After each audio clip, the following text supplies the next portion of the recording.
1,800 years ago, in the 2nd century, Rome was the largest, grandest, and most ruling an empire which covered much of the known world. Roman legions returned from conquests in Germany, Gaul, and Africa, treasure from the conquered provinces, and captive warriors for the slave.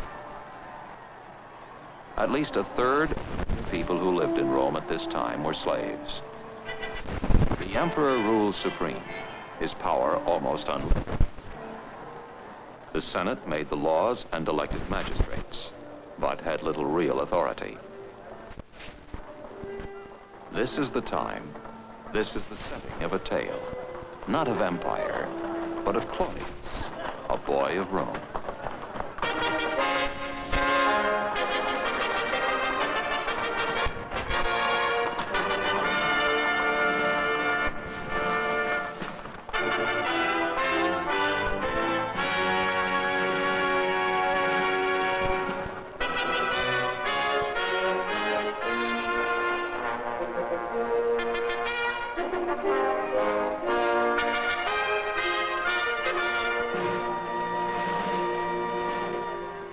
School begins early in the day in Rome, just before dawn.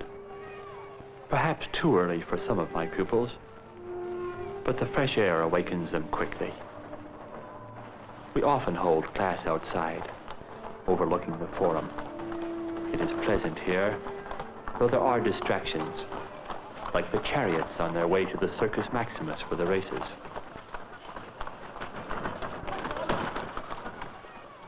All of my pupils are from wealthy families, with the exception of Vistus, a slave from the household of Claudius. He has shown signs of unusual intelligence and is therefore permitted to attend school. The children learn the use of the stylus, how to form the letters clearly on wax tablets which can be used over and over again. Ink and papyrus, reserved for scrolls and books, are much too expensive for everyday use. Most books are written in Greek, which, next to Latin, is the most important language in the empire. I am Callisthenes, a Greek slave. Many teachers are Greek slaves, for learning leans heavily on the much older culture and civilization of Greece. When the children complain and ask why they must learn Greek, a foreign tongue, I tell them not for the language alone, but for the wisdom and ideals of the Greek philosophers and poets we study. Claudius wears a bulla around his neck, a medallion of pure gold, treasured in his family for generations and envied by all. It is his proudest possession. The bulla stands for courage, for loyalty and obedience. It is worn always to remind a Roman boy that these are virtues he must learn and live by if he is to become a man, a good man, a noble man. I try to teach the meaning of such things as courage, loyalty, and obedience, how to wear the bulla proudly. But I think perhaps these are things only the gods can teach, and a boy must learn for himself.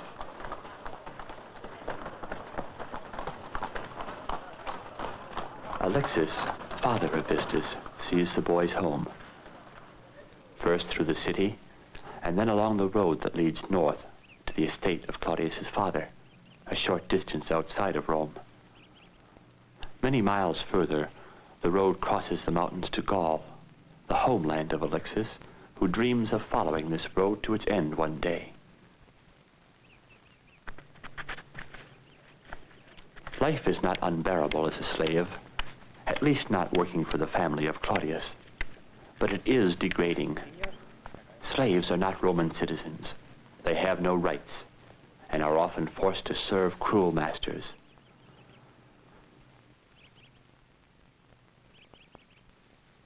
To watch Claudius and Vistus, it is difficult to tell who is the slave and who the master. They are always together, as close it seems as brothers. They both dream of one day leading armies into battle. Though only for Claudius can this be true, for slaves do not lead Roman legions. The estate of Claudius's father covers several hundred acres. Small farms are few because there is little profit in farming. Grain is obtained cheaply in the provinces to feed the people of Rome. The great estates raise only enough for their own needs and turn most of the land into orchards, vineyards, and olive groves. The harvest will put fruit on the table and wine in the cups. Claudius's mother supervises the cooking for the family's one main meal, which is eaten late in the afternoon. The cooking is done by the household slaves. They cook in olive oil and add spices from far-off lands, from Egypt and the Near East. In good weather, the main meal is often eaten outside, in the peristyle, or walled garden. The father is greeted most respectfully. He is the head of the family, and his word or judgment is never questioned.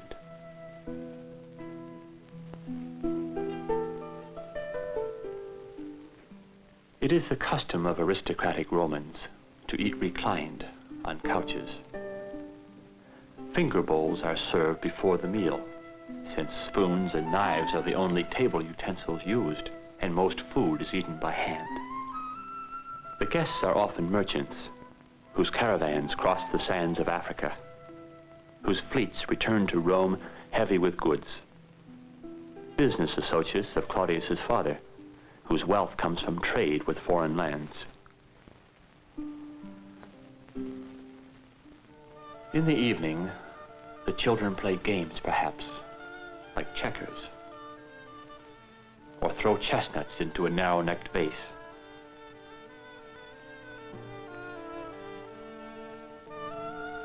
The house is locked and secured for the night, shortly after sunset. With flickering oil lamps the only means of light, the family usually retires early.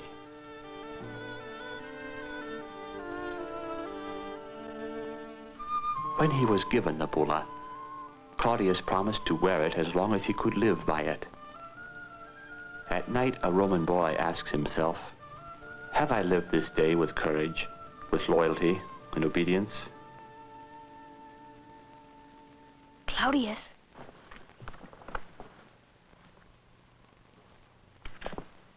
Quid Libertatem will gabit pater meus. E pauci servi liberantur. Putat patrum tuum da tuum esse, Sed cur, ut domum rideamus. num putas abire. Abires tu?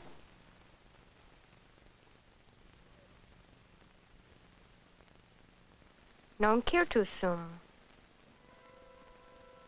But problems, even the most serious, can be quickly forgotten. Vistus! Vistus! Vistus! Vistus!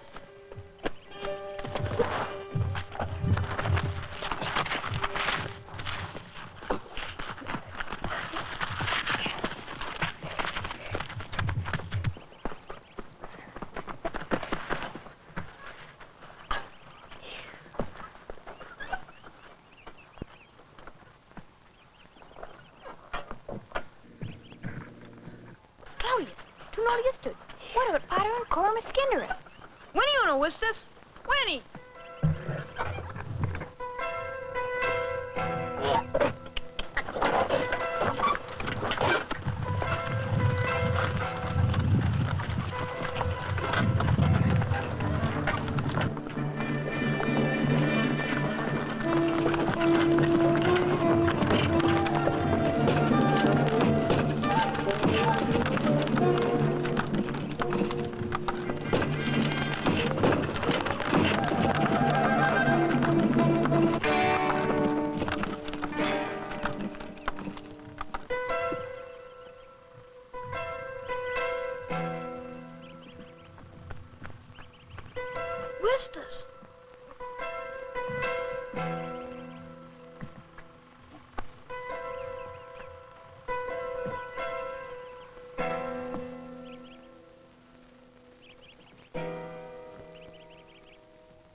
Si non suscitatur sanguinem metam.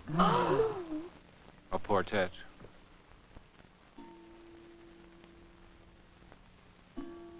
As punishment for his disobedience, Claudius was forbidden to attend the races at the Circus Maximus.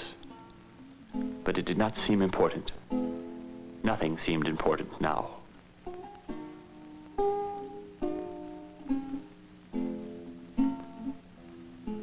He would listen to his sister practicing on the lyre, or sit with the women as they worked at their sewing and weaving.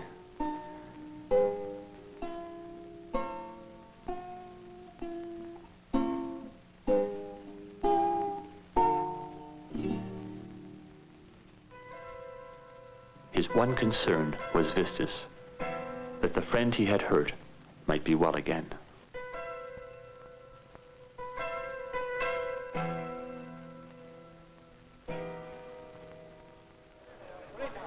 The world went on as usual, but something was missing from it. In class, there was oratory to practice. The ability to speak well and persuade logically is important for young Roman noblemen who will one day be the leaders of the empire. But Claudius had little heart in oratory. The temple of Jupiter, dedicated to the most powerful of all the gods, stands high over the forum. Here Claudius prayed and made offerings that his friend would be well again, that he might be forgiven for his disobedience, for the great harm he had caused. The gods must smile on this boy, for Vistus recovered quickly, cared for, waited on hand and foot by the one who was his master. In a few short weeks, things were as they had been before. At least for a time they were.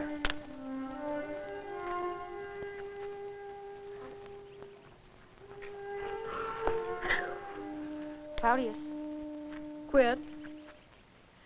quod potalimus tunc, vera accidet. Pater libertatem rogavit, et data est. Descedimus cras mane, Libertatem. omnium nostrum. Mene toro rogavit. Rogavit patrum. And me rogavit, non meum patrum. Me he est tu. Ego dis multa obtuli pro vita tua. Posidio te.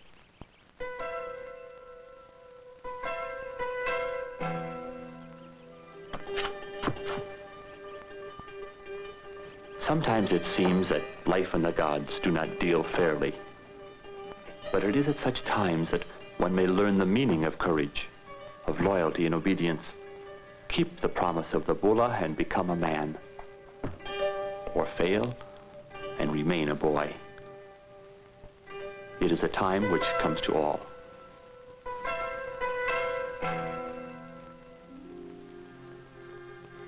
The slave Alexis with his family departs for Gaul this day. But Alexis is no longer a slave, and his son will grow as a free man. It is good. It is a time of happiness and of sadness.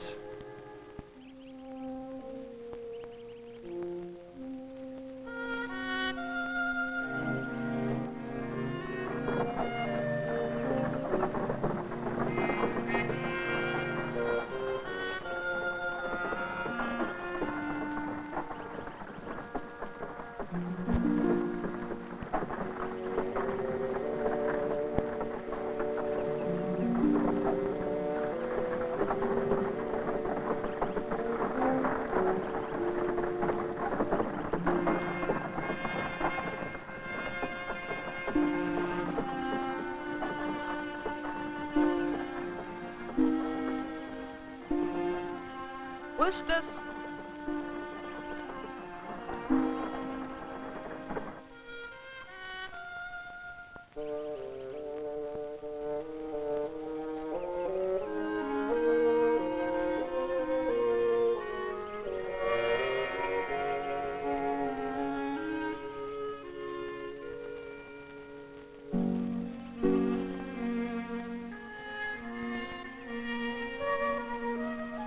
Walla, Vistus. Walla, Claudius.